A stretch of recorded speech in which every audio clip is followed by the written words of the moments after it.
What's up, everybody? My name is Kina Fedorchak, and today I'll be sharing my thoughts on the future of non-fungible tokens. You see, I think we're right at the beginning of an NFT boom. At the moment, people mostly associate NFTs with art and collectibles, but that's really just the tip of the iceberg. In fact, in the future, ownership of all assets, whether they be digital or physical, will move to the blockchain. And this trend is what I'm going to call the tokenization of everything. Let's talk about how this could work. Chances are you already understand how digital or intangible assets can be tied to a token and stored on the blockchain. If not, watch my other video, which provides an overview, by clicking here. Last week, I purchased this adorable CryptoKitty NFT, basically a digital Beanie Baby. You'll be just as valuable as Princess the Bear. Maybe. Princess the Bear is maybe the most valuable Beanie Baby of all time. Here's one that's going for $800K on eBay. The token that confirms the ownership of that CryptoKitty, a piece of digital art, even the rights to distribute an album or a book, is really just the first wave in a movement towards the tokenization of everything. The second wave will involve physical assets. The deed to your home? I don't know why I needed to pay the title company almost $2,000 just to transfer ownership when I bought my house last year. And that doesn't even include the fees charged by the local government. The title to your car falls into the same bucket. This would just become a digital token on the blockchain. Anybody else get really excited about the thought of never having to go here again? Most of the online discussions I've found on non-fungible tokens focus exclusively on art and collectibles. It sort of feels like the late 1990s when people were discussing the internet exclusively through the lens of search engines and web browsers, ignoring other critical use cases like e-commerce. Duh, Amazon's coming. At the time, the idea of online shopping was so foreign that it didn't occur to people. And right now, the NFT discussion is in a similar place, only looking at art and collectibles because most people haven't made the connection to go beyond that. This video is going to build those connections, beginning with the premise that we'll soon be able to mint non-fungible tokens for any asset in our possession, including physical ones. Okay, so here are my 4 predictions for the future of NFT technology. First, manufacturers will embed non-fungible token verification chips inside their products. This will become industry standard. Any product that's worth over, say, $50 or $100 will come standard with an electronic tag. This might look similar to a smaller, mass-produced Apple AirTag. At first, there'll be a wave of manufacturers who make tags and create the protocols to transfer data to and from the blockchain. Then, over time, as we tend to see with most industries, a consolidation will occur. The creation of physical tags tied to tokens on the blockchain will all but eliminate counterfeiting. Going to buy a Gucci bag off a Facebook Marketplace? All you gotta do is scan the NFT tag and look for a unique, impossible to forge signature, digital signature from the manufacturer. The impact of this will be huge. IBM states that the market for fake luxury goods is over $100 billion per year. For older items, like say this 200-year-old standing cave Buddha statue that I recently imported from Asia, a chip might need to be embedded in the work of art itself by a professional. Apparently, COVID made me an art collector. My dad always used to say that possession is 9/10 of ownership. I'm thinking that this technology might change that saying to possession is 1/10 of ownership. This is because, similar to the AirTag analogy I made earlier, I suspect that tracking the physical location of items will be made possible by NFT tags as well. I also suspect that you'll be able to mark NFT tags as stolen, which would be an instant red flag and make resale near impossible. This might operate similar to how many cell phone companies allow you to blacklist stolen phones. My second prediction, digital token wallets will evolve and be able to instantly interact with other NFT chips and readers. Much like the EMV chip on our credit cards, we will need to give others the ability to scan and verify the presence of NFTs in our wallets. This will work for payment. For example, cryptocurrency could be debited from my wallet and an NFT could be transferred in at the point of sale. And this will allow for the quick transfer of ownership, both in retail stores, but also between private parties. Say I'm selling an item on OfferUp or at a flea market. There needs to be a convenient transfer mechanism in place. These digital crypto wallets will also serve the purpose of verifying the presence of a token. This will allow entry into concerts, sporting events, and shows. Security will just scan your wallet to verify that a token exists, indicating that you've paid for entry. Think about it.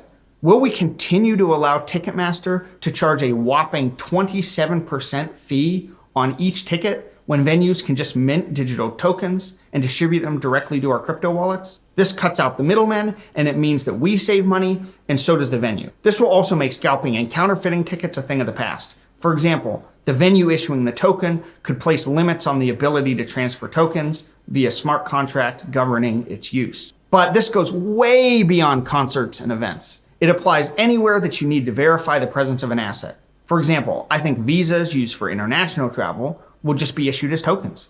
No need for physical stickers or stamps into your passport. So what will these digital crypto token wallets even look like? Well, it could be some evolution of a hardware wallet like a Ledger Nano S. But more likely they'll just be integrated into our smartphones. My third prediction, new social media platforms will evolve with token-specific features. The first NFT-focused social media platform already exists. Lazy.com was launched by Mark Cuban in early 2021, but there isn't much you can do.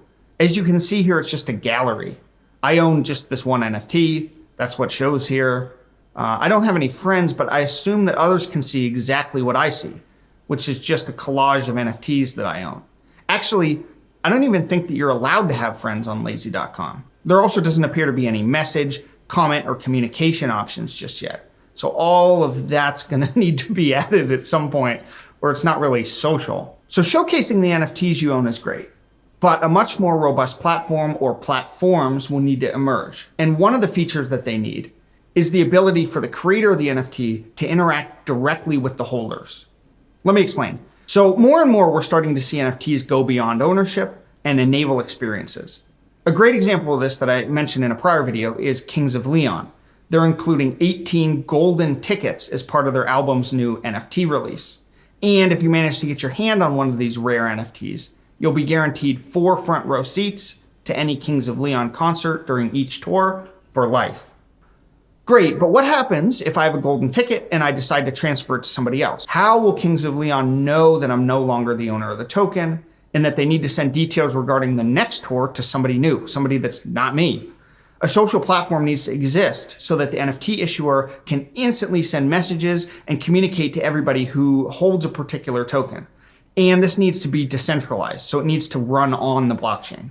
Another type of social platform I see coming into existence will be one that supports virtual reality and augmented reality. Again, lazy.com is a great start, and with more development and social features, I'm sure it'll be great for showing off like 2-dimensional works of art and collectibles. But what happens if I want to provide people with an immersive virtual reality experience, much like a real-world art gallery, where people can move around and see my collection? And what if I have a holographic or even a 3-dimensional work of art in my collection? How do I show that off? I also see this being integrated with augmented reality. Maybe when you walk into my house, there's an empty wall, but if you put on augmented reality glasses, you'll see that I have NFT artwork hanging there. This might seem wildly inconvenient, especially at the moment. I know the era of Google Glasses has come and gone, but there will be a time in the not so distant future when augmented reality technology can be embedded in regular glasses without looking like some weird 80s sci-fi movie with a computer on your head. And at some point, this technology will just be embedded like directly on your retina. So we're headed there. My fourth prediction is that the NFT boom will force smart contract law to evolve substantially. Many NFTs sold today do not actually confer actual rights to the underlying work, meaning that copyright isn't transferred and that you can't use the artwork you purchase for commercial purposes. Many people would be surprised to hear that the purchasers of Beeple's The First 5,000 Days artwork does not own the copyright to the art, despite paying a whopping $69 million for the NFT. So based on that, we can conclude that an NFT that did transfer copyright would be worth substantially more. How much more? I have no idea, but more. In any case, smart contracts that govern non-fungible tokens are going to become increasingly important, and many unforeseen issues will arise and be litigated out in the courts. It's hard to say exactly how this will play out, but it does make me think of Section 230, which is a law that prevents social media companies from being sued for actions taken by their users. This law is constantly being discussed in the media these days. And in the pre-social media days, the idea of Section 230 litigation could not have even been imagined. Similarly, NFT laws will be a major focus moving forward. Let's talk about the barriers that must be overcome before the mass adoption of NFTs can occur. First, The primary barrier that I see is that blockchain technology is immature and there are competing organizations vying to be the dominant player in the space. One big issue with current blockchains is that they don't scale well. For example, the Bitcoin network can only process 4.6 transactions per second, and Ethereum hits about 15 transactions per second. That's fine when the currency is small, but as more people start adopting it, it starts holding up and bottlenecking the process. Compare that against Visa, which completes a whopping 1,700 transactions per second. Another issue is that fees are just too high. For example, I paid almost $60 in transfer fees last week just to buy an NFT and put it in my wallet. Now, there are plans in place to solve both the transaction speed and fee issues with the upcoming rollout of Ethereum 2.0, which is rumored to support up to 100,000 transactions per second with substantially lower fees, but we're just gonna have to see how that rollout goes. In order for NFTs to become ubiquitous, one blockchain needs to come out on top, and it's not going to be Bitcoin, at least not for the token space. If you're unfamiliar, this is just because Bitcoin is limited in that it can only act as a simple ledger, meaning that tokens cannot exist on the network, and code governing smart contracts and decentralized apps cannot be executed. It will have to be another blockchain. And right now, there are three main groups vying for the top spot. They are Ethereum, Cardano, and Polkadot. And without getting too far into the weeds, Ethereum is the most established platform. Personally, it's the one that I think is going to win out. It's been in development since about 2013, and currently it's the blockchain where almost all NFTs exist. But the founders of Cardano and Polkadot were also co-founding members of Ethereum, who broke off to start their own competing projects. Only time will tell who's going to come out on top. The next barrier to mass adoption is the looming potential for government regulation. You know I was going to mention this. This is always in the background of any crypto discussion, but it's worth mentioning, especially since Turkey issued a blanket ban on the use of digital currencies in April of 2021. And the last barrier that I'll mention is the global chip shortage that is straining supply chains and manufacturers worldwide. I don't think this is going to be a super long-term problem, but it is worth mentioning because this type of physical, like Internet of Things rollout, it would require chips at a scale that we just haven't seen. Combine this with the current strain on Taiwan Semiconductor and other chip manufacturers, and there's a potential for an issue here. So that covers my 4 predictions for embeddable, scannable NFTs with verification chips and physical objects, mass adoption of digital token wallets, NFT-specific social media platforms, and an increased focus on smart contract law. There are also barriers, the primary one being the immaturity of blockchain technology. Also, government regulation and chip shortages apply. Thank you for sticking with me to the end. If you're learning and enjoy the finance and investing topics that I cover, please like, subscribe, and hit that bell icon below. That would mean a lot. Also, tell me in the comments below if you think any of these predictions seem likely or if you have alternative theories. That's it. See you in the next one.